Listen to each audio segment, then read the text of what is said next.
Welcome gamers to a brand new review. Today's spotlight is on the game called For the King.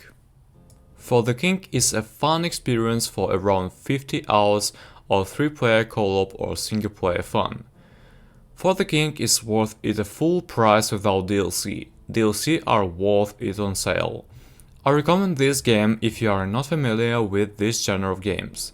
It does not have a whole lot of mechanics, so it's a good starting point, but it might be too simple for people who have played more complex turn-based strategy games.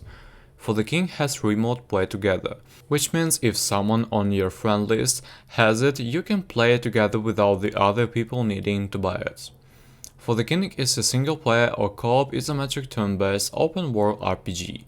It can be compared to games like XCOM, Wild Myth, Battle Brothers and Wasteland, and although it's much simpler than those games, that is not necessarily a bad thing.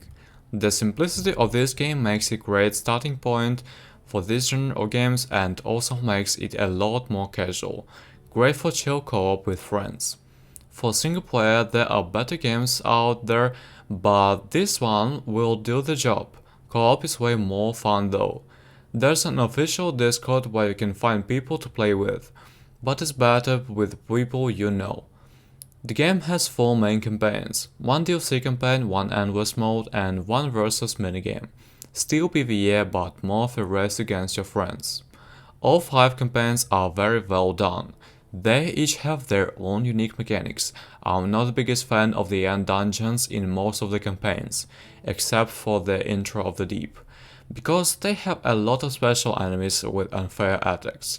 The Dungeon Crawler campaign is my favorite, as it's randomly generated and very replayable. The Endless Mode does away with the campaign map in favor of a dungeon, just fight after fight, with only events like shops in between. This was enjoyable and a good way to test synergies. The versus minigame is not good. It doesn't really work as the game is built for co-op and people stealing items from each other or having to wait for someone fight to end was not fun.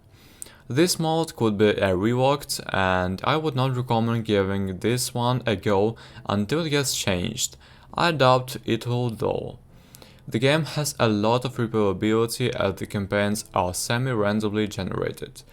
The game has a lore store, which is your main from progression. As you do quests and dungeons in campaigns, you earn lore books. You can use this as a currency in the store to unlock new items, cosmetics and weapons for your campaigns. This is good, not too greedy and always gives you something to work towards. The difficulty system is not too great. The game has 3 difficulties: Apprentice, Easy, Journeyman, Medium and Master, it's hard. Apprentice is nice and chill. Journeyman is a good challenge, but Master difficulty has some problems. Most campaigns have some sort of the threat which increases over time if you don't continue the quest, incentivizing you to push forwards. The higher the difficulties have more time pressure.